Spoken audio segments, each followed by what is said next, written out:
part in the conference in February 2012. So I'm going to ask them what they thought about the conference. Maria, what year are you in and what do you study? I'm a fresher and I'm studying politics with international relations. So as a fresher, how did you hear about London? First, I think in September I got an email from the Diplomatic Society saying if I want to take part in Cambridge. I filled in my application, I got in before I came to uni actually, and then on the first of the week I was walking through Windsor and they had a stand, and that's how I got more involved with it. Good.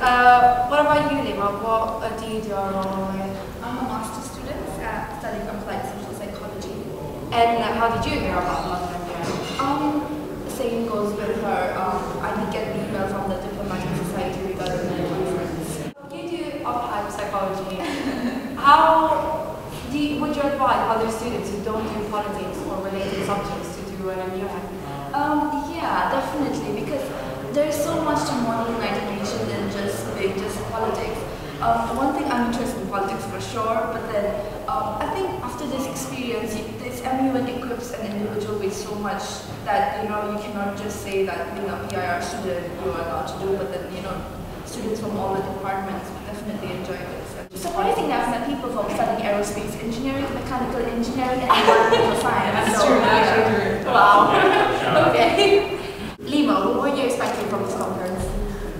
I did not have any preconceived any notions about this conference because I had no clue what an MUN would be like. So I was just there, ready to get in the game. Were you scared? Definitely. Ask Morgan, she knows how scared I was at Alfred. What about you? Of course, you weren't too surprised because you've done it in Cambridge. Were they different?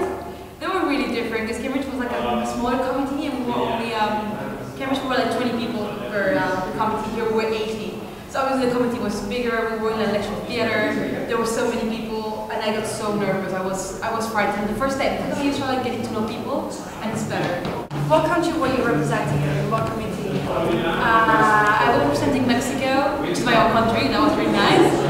In SOCUM, which is Social, Cultural and Humanitarian Committee. It's the third committee of the General Assembly. And was it hard or easy to represent your own country?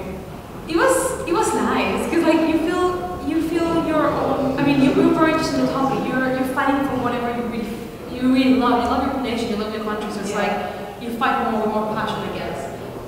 And instead in Cambridge, you were representing dissect, right? Yeah, like dissect in Chile, which was good as well because you get to know like, the culture of the country, the interest of Chile, but you're not as passionate as you're with your own nation. Yeah, of course. What about you, Lima? What are you representing? I represented Libya at the African Union. What was it like? It was a really good experience, and also a little bit difficult to prepare for it because the topic was on the situation in Libya and preparing and defending your country the entire 3 days. It was difficult. Did you have a lot of people attacking you, or? Definitely, yes. Really? A lot of note passing, and yes, there were intense moments of conversations where I had to defend the current government. But yeah, it was a really good experience altogether. Not bad. What was the committee like? The committee, there were many intellectuals out there. They knew what they were talking about, and for many, it was like the 5th time or the 6th time. So negotiating with them and discussing with them and making my points across them took some time. But then, yeah, it was intense. Yeah. The committee was good. I mean, it was very intense. I think they're always intense. Yeah. There were some people which were extremely. Because there's no difference between having a strong opinion and being a very intense person. Some people just want to impose a point of view, and they can't do that. You have to have a consensus between each other. But it's really intimidating when you don't know what are you expecting. My first conference, when a country attacked me, I didn't know what to say. I was like, whoa. And they used to learning, and they're like, well, this is not that bad, and then you do the same. So it's weird. Yeah, everyone's in the same position. Yeah, exactly. Yeah. I heard that the dialogue in every committee is always shaped by specific rules. Were they difficult to learn? Was it still easy to reach an agreement, or was it too complicated?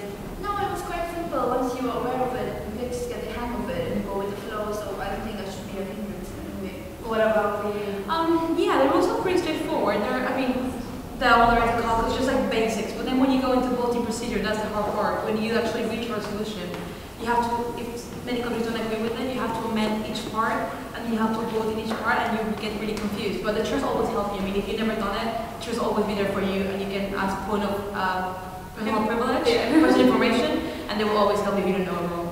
That's good. How many amendments did you have in your Many, like 20 amendments or more. It was so long. You're the one who drafted the resolution. My second resolution, I meet with Russia and Mexico were the ones that started the resolution, and then we merged it with the opposition. But it was good. It's a good feeling once you have the resolution done and everything. What about in your committee? Who drafted the resolution? We had quite a lot of groups, different blocks drafting the resolutions. So we had the UJEP on one side drafting their own, and then we had another committee. And surprisingly, in the first day we were all together, but the second day it got divided, and Libya was alone for a while because none of the countries were what we were standing for. So I had to go, and then finally we merged all the. You found consensus. It's what we're striving for, I suppose. So yeah. What did you think about the topics you had to discuss? My first topic was coordinating humanitarian aid, so international coordination. And the second one was culture and human rights. So how is in a culture a minority, which group does it play? For example, they play cannibalism. Would you allow them to do that? I mean, the first topic, we discussed it fully. The second one we did it because we didn't have time. Obviously, in some committees, for example, in Cambridge, we discussed both topics and we reached both 2 resolutions, but we were 20 people. Here we were 80 countries. And we took 2 days in doing one resolution.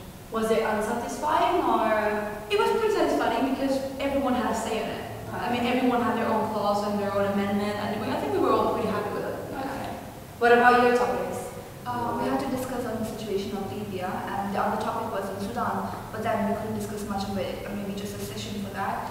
And yeah, it was. There was consensus, and we negotiated a lot. But then at the end, the resolution was what Libya did not want. So yeah, I didn't accept that. We didn't. No, we could accept it, but then we can't have it because African Union is dominating. Is putting that on the Libyans. So I don't have much say there, and when a lot against that policy, but it's not. Yeah, can't help it at the end of the day. Did you try to amend it? Yes, definitely. I was opposing there half of the time. In Cambridge, when we had North Korea, she drafted a resolution by herself with 2 other countries out of 20. She did it because against Libya, no one supports Libya in the African Union. But then, she can do it by herself, she can go with a resolution, but at the end, the UN or the African Union would just pass it. Yeah. And the same happened with North Korea, everyone put her resolution down. But at the end, she wanted a war because she was representing her country so well. Yeah. That counts for a lot. Like you did. You won an award. Yes, I did. Surprisingly, they were so kind to offer me that award. No, I'm sure you earned it. What award was it? It was the Honorable Mention Award. Are you happy?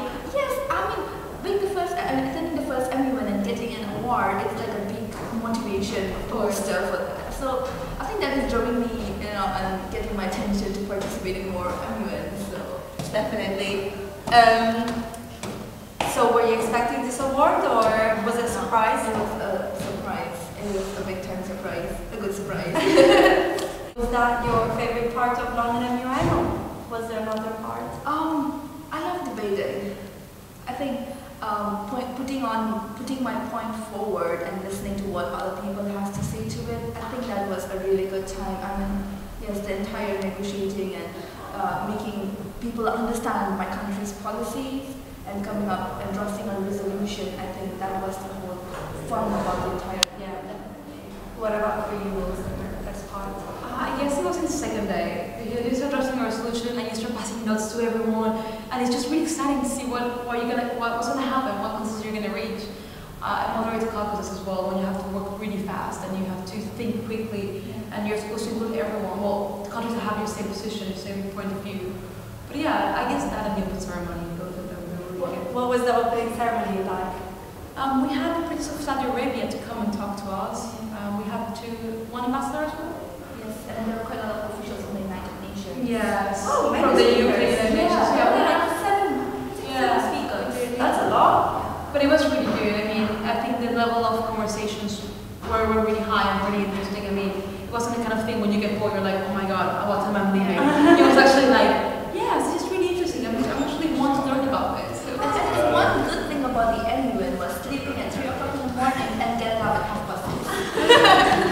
Yes, that was definitely a new challenge. Although you were very tired, would you do another MUN? I mean, I have a lot of people who say they're reading the MUNs for the 5th time, for the 6th time, for the 10th time, and I always wondered why so many times. Now I know the reason why. Yeah, you can understand, yeah. Which one are you thinking of maybe doing? I am planning for the European International MUN, and I want to go to Istanbul, so I might try for the Istanbul MUN. Yeah. But so you are thinking of another? I want to do so many MUNs. It's just so exciting. It's just such a good experience. Yeah, I want to do the Paris one if we don't have exam, which is in May, mid-May.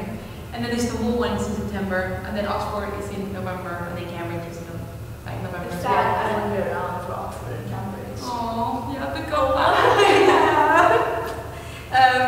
Well, what's your advice to other students? Would you advise them to do MUNs? Yeah, definitely. I mean, if you're really interested in politics, or maybe even not in politics, just debating your country's point of view, do lots of research, meet new people, see how the UN works, because many people think, well, the UN is doesn't do anything.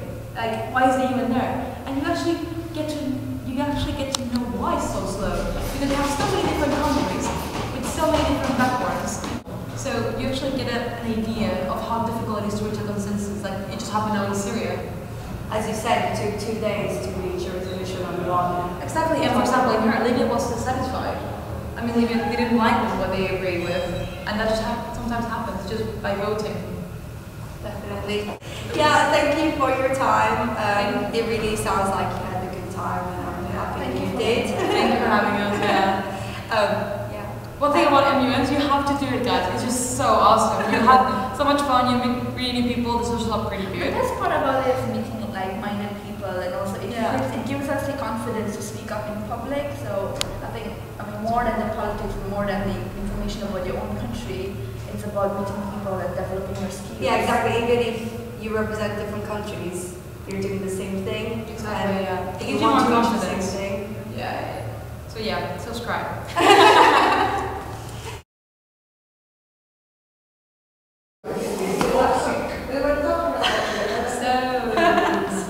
Would you advise them to do MUNs?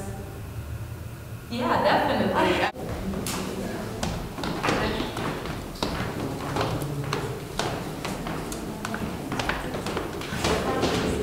God. Yeah, the first conference is always the hardest one. They're gonna say,